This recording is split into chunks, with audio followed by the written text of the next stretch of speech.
Dragon ball fans और मेरे दोस्तों, आप देख रहे हैं चैनल प्रक्षजी। 2 वीडियो पहले मैंने बोला था, मैंने टारगेट दिया है 250 सब्सक्राइबर्स का और आपने 265 कर दिए। और आज देखो 318 सब्सक्राइबर्स हैं, तो क्या आज मैं 400 सब्सक्राइबर्स का टारगेट दूं? चलिए देखते हैं कि आप लोग कब 400 सब्सक्राइबर्स कर देते हैं, और मेरे को लगता है कि आप इस वीडियो के बाद ही कर देंगे।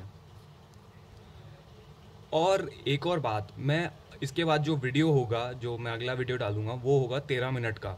जी हाँ, उसको मैंने रिकॉर्ड तो कर लिया है, लेकिन अब उसको पूरा वीडियो बनाना है।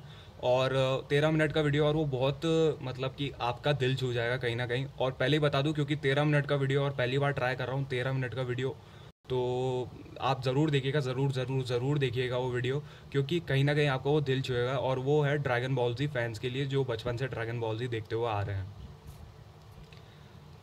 अब देखिए, मैं ज़्यादा लेटेस्ट स्पॉयलर्स जो टाइटल्स वगैरह हैं उसके बारे में बात नहीं करूँगा, क्योंकि आप सबने देख लिया होगा कि क्या क्या टाइटल्स हैं अगले एपिसोड्स के। और सच बात तो ये है कि वो सही टाइटल्स नहीं है, अभी तक पता ही नहीं है कि सही टाइटल्स क्या हैं, अभी तक निकले ही नहीं है, लीक ही नहीं हुए हैं वो सही टाइटल्स कौन से हैं।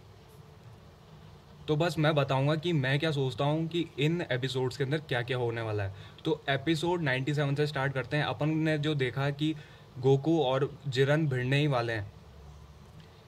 अब मेरे को यहाँ पे लगता है कि गोकू और जिरन नहीं भिड़ने वाले हैं, क्योंकि जब जैसे ही वो भिड़ने वाले होंगे ना, तो कोई ना कोई दूसरा फाइटर आके उनसे भिड़ने लग जाएगा, लड़ने लग जाएगा, तो वो एक दूसरे से भिड़ ही नहीं पाएंगे, लड़ ही नहीं पाएंगे। अब अगला जो है एपिसोड 98, उसका टाइटल बता दूंगा, क्योंकि द यूनिवर्स डिसअपेयर, क्योंकि मेरे को इस टाइटल से कुछ समझ नहीं आया, देखो सही बात बताऊँ तो। पर मैं सजेस्ट जो मैं कर रहा हूँ, मेरे को जो लग रहा है कि कोई फाइटर नीचे गिर जाता है स्टेज से, या फिर कोई पूरा यूनिवर्स के जो फाइटर्स हैं वो नीचे गिर जाते हैं। अब उसके बाद क्या होगा, उस पर ये पूरा एपिसोड खींचने वाले हैं। और फिर उसके बाद एपिसोड 99, जो अपन को पता है कि क्रिलिन की पावर बढ़ जाएगी एकदम से, और अपन लोग ये सोच रहे हैं कि एंड्रॉयड 18 की वजह से उसकी पावर बढ़ जाएगी। लेकिन ऐसा भी हो सकता है, लेकिन मैं जो सोच रहा हूँ, मैं ये सोच रहा हूँ कि उसको पहले से ही पता है कि अगर मैं हारा या मैं कुछ भी गलत करा मैंने, तो सब कुछ ख़त्म हो जाएगी, एंड्रॉयड 18 भी ख़त्म हो जाएगी, मेरी बेटी भी ख़त्म हो जाएगी, और मेरे सारे दोस्त सब ख़त्म हो जाएंगे। तो उसके दिमाग में बात तो पहले से ही होगी। अब बस उसको वो ट्रिगर ट्रिगर होता है ना बंदूक का, बस वो ट्रिगर की ज़रूरत थी, और वो ट्रिगर हो गया जैसे तैसे। अब वो पता नहीं कैसे ट्रिगर हुआ, हो सकता है कि 18 की वजह से ट्रिगर हो गया हो, कि वो पिट चुकी है 18, तो वो ट्रिगर हो गया। और कुछ हो सकता है कि वो कोई सुपर ह्यूमन बन जाए या कुछ हो जाए। और वैसे भी क्रिलिन को यार अपन को मजाक नहीं उड़ाना चाहिए उसका, वो सबसे ताकतवर ह्यूमन है वैसे।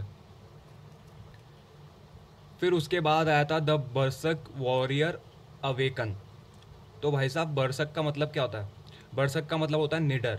और अपन लोग सोच रहे हैं कि केल के बारे में है एपिसोड 100। मेरे को नहीं लगता है, मेरे को ये लग रहा है कि ये केल के बारे में नहीं, ये है क्लॉलीफ्ला के बारे में। क्योंकि उसकी निडरता तो अपन ने अभी जो संडे का एपिसोड था ना उसमें देख ली। वेजिटा की कैसी हालत करी थी उसने, याद है ना? वेजिटा को कितना गुस्सा आया था। और वो कितनी निडर है उसके बारे में तो मेरे को बोलना ही नहीं है कुछ, वो काफ़ी निडर है। और आप लोगों ने अगर ध्यान दिया हो, फटाफट से तो सुपर सेन बन गई थी, और फिर थोड़ी सी देर में सुपर सेन 2 बन गई थी। तो हो सकता है कि वो टूर्नामेंट ऑफ पावर में आने के बाद सुपर सेन 3 बन जाए, या कुछ और नया कोई ट्रांसफॉर्मेशन लेके आ जाए। लेजेंडरी सुपर सेन तो केल है ही सही, लेकिन उसके अलावा क्लॉलीफ्ला भी कुछ नया लेके आएगी, मुझे ऐसा लगता है। और फिर उसके बाद एपिसोड 101, उसके अंदर सब सोच रहे हैं कि टॉपो टॉपो टॉपो टॉपो लड़ेगा। हो सकता है टॉपो लड़े, या फिर ऐसा हो सकता है कोई भी उनकी जो पूरी टीम है, 10 मेंबर्स की जो पूरी टीम है, उसमें से कोई मतलब खतरनाक निकले।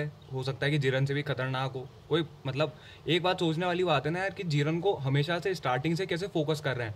यहाँ तो हो सकता है कि जिरन पे फोकस करा के कोई एक और ज़्यादा ताकतवर एनिमी लेके आए, ऐसा भी तो हो सकता है कि अपन लोगों का ध्यान तो जिरन पे डाल दिया, और कोई और एनिमी आ रहा है, या कोई और बंदा आ रहा है, कोई और फाइटर आ रहा है जो जिरन से भी ज़्यादा ताकतवर हो। और एक बात, जो अपन ने अभी का जो संडे का एपिसोड था ना, उसके अंदर अपन ने देखी थी कि जिरन एकदम से गोकू के पीछे आ जाता है। मेरे को ऐसा लगता है कि जिरन है ना, वो हमेशा अपनी फुल पावर के अंदर रहता है, मुझे ऐसा लगता है, पता नहीं जाने क्यों। और अपन ने देखा कि ब्लॉक्स आ रहे हैं, तो वो वहीं का वहीं खड़ा हुआ है, उसको पता चल गया कि किस तरफ जाने वाले हैं ब्लॉक्स।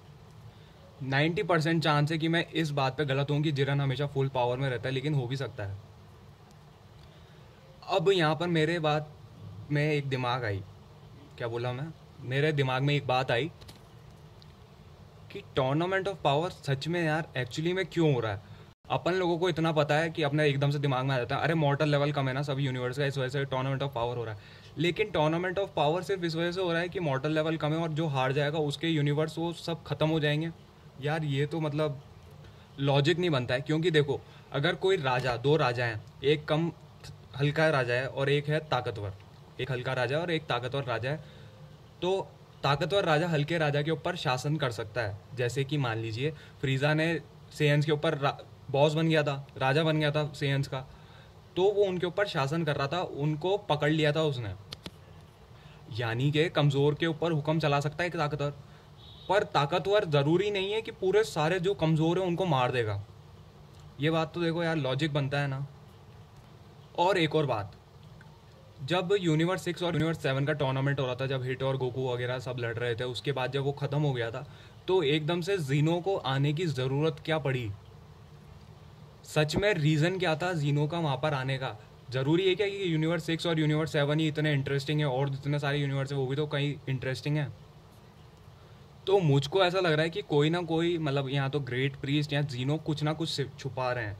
और टूर्नामेंट ऑफ पावर के बाद मुझे मतलब ऐसा छोटा सा हिंट आ रहा है कि हो सकता है ये एक सिलेक्शन प्रोसेस हो, कि इसके बाद कोई यूनिवर्स ख़त्म ना होए, पर एक बेस्ट फाइटर्स निकाल लिए जाएं, ताकि आगे कोई जो एनिमी आने वाला है उससे वो बड़े आसानी से लड़ सकें, या फिर उनसे टूर्नामेंट कर सकें, या जो भी है आगे जो आने वाले हैं।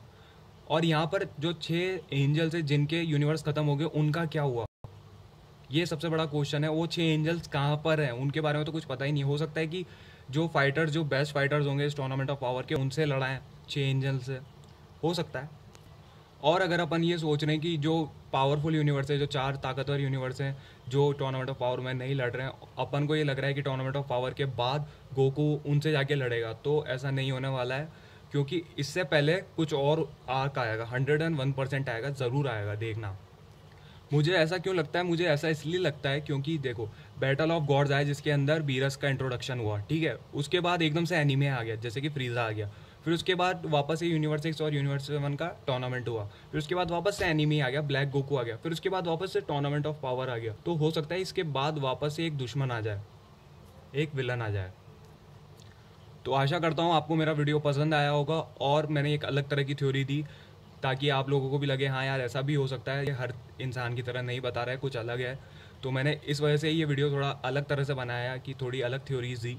तो लाइक तो कर ही रहे हो, और टारगेट तो याद है लोगों को।